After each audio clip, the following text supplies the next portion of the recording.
जय माता दी। मेरे सभी प्यारे दोस्तों, मैं लक्ष्मी शर्मा बड़ों को चरण स्पर्श, छोटों को प्यार और बराबर वालों को दिल से नमस्कार करती हूँ।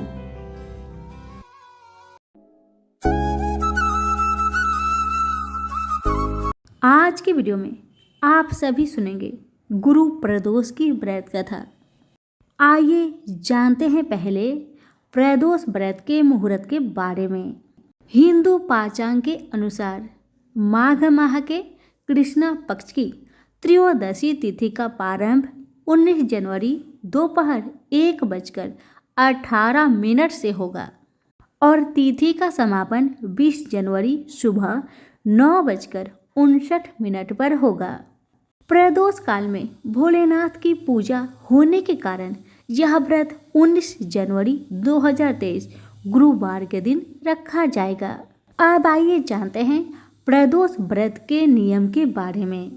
प्रदोष व्रत करने के लिए मनुष्य को त्रयोदशी के दिन प्रातः सूर्य उदय से पूर्व उठना चाहिए। नहाकर भगवान शिव का ध्यान करें। इस व्रत में भोजन नहीं लिया जाता है।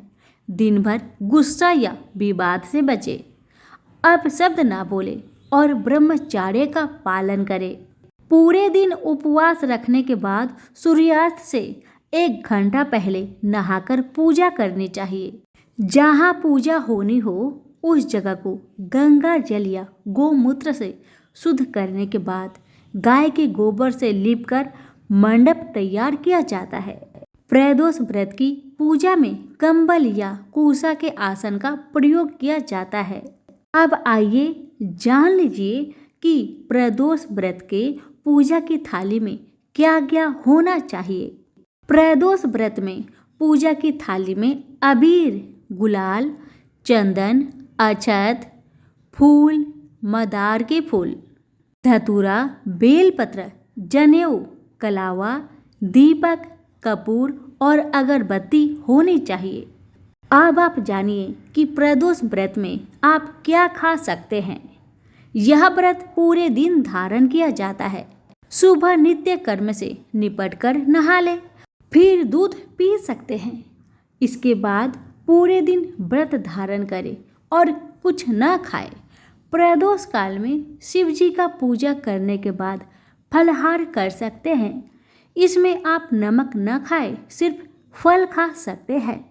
आइए अब सुनते हैं कथा शुरू करने से पहले सभी प्रेम से बोलिए शिव जी की जय हो। कथा इस प्रकार है कि एक बार इंद्र और वृत्रासुर में घनघोर युद्ध हुआ। उस समय देवताओं ने दैत्य सेना पराजित कर नष्ट भ्रष्ट कर दी।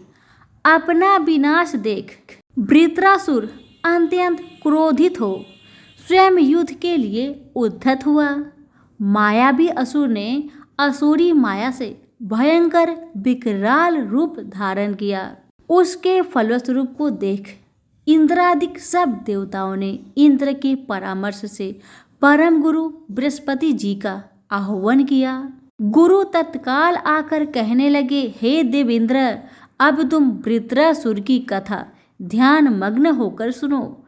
वृत्रासुर प्रथम बड़ा तपस्वी कर्मनिष्ठ था। इसने गंधमादक पर्वत पर उग्र तप करके शिव जी को प्रसन्न किया था। पूर्व समय में यह चित्ररथ नाम का राजा था। तुम्हारे समीपस्थ जो सुरमय वन है वह इसी का राज्य था। अब साधु पर्वती विचारवान महात्मा उस वन में आनंद लेते हैं। भगवान के दर्शन की अनुपम भूमि है। एक समय चित्ररथ स्वेच्छा से कैलाश पर्वत पर चला गया।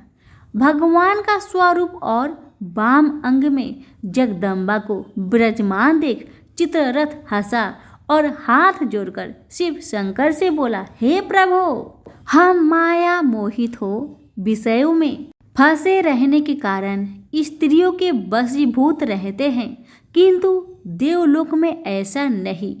दृष्टिगोचर नहीं हुआ कि कोई स्त्री सहित सभा में बैठे।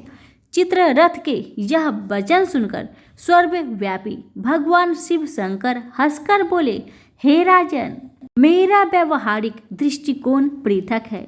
मैंने मृत्युदाता कालकूट महाविष का पान किया है, फिर भी तुम साधारण जनों की भांति मेरी हंसी उड़ाते हो। तभी माता पार्वती क्रोधित हो चित्ररथ की ओर देखते हुए कहने लगी, ओ दुष्ट, तूने सर्वव्यापी महेश्वर के साथ ही मेरी हंसी उड़ाई है। तुझे अपने कर्मों का फल भोगना ही पड़ेगा।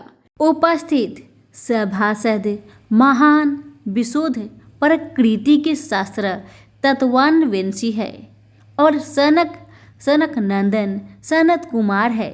ये सर्व अज्ञान के नष्ट हो जाने पर शिव भक्ति में तत्पर है। अरे मूर्ख राज, तू अति चतुर है, अतएव मैं तुझे वह शिक्षा दूंगी कि फिर तू ऐसे संतों के मजाक का दुस्साहस नहीं करेगा। अब तू दैत्य स्वरूप धारण कर विमान से नीचे गिर। तुझे मैं श्राप देती हूँ कि अभी पृथ्वी पर चला जा। जब जगदम्बा भवानी ने चित्ररथ को ये श्राप दिया तो वह तत्क्षण विमान से गिरकर राक्षस योनि को प्राप्त हुआ और प्रख्यात महासुर नाम से प्रसिद्ध हुआ। तत्वष्टा नामक ऋषि ने उसे श्रेष्ठ तप से उत्पन्न किया और अब वही वृत्रासुर शिव भक्ति में ब्रह्मचार्य से रहा। इस कारण तुम उसे जीत नहीं सकते। अतएव मेरे परामर्श से यह प्रदोष व्रत करो, जिससे महाबलशाली दैत्य पर विजय प्राप्त कर सको। गुरुदेव के वचनों को सुनकर सब देवता प्रसन्न हुए और गुरुवार त्रयोदशी प्रदोष व्रत को विधि विधान से किया। प्रेम से बोले, उमापति शंकर की जय हो। कथा यहीं पर समाप्त हुई। अच्छी लगने से लाइक शेयर जरूर करें। भगवान आप सभी का भला करे। धन्यवाद।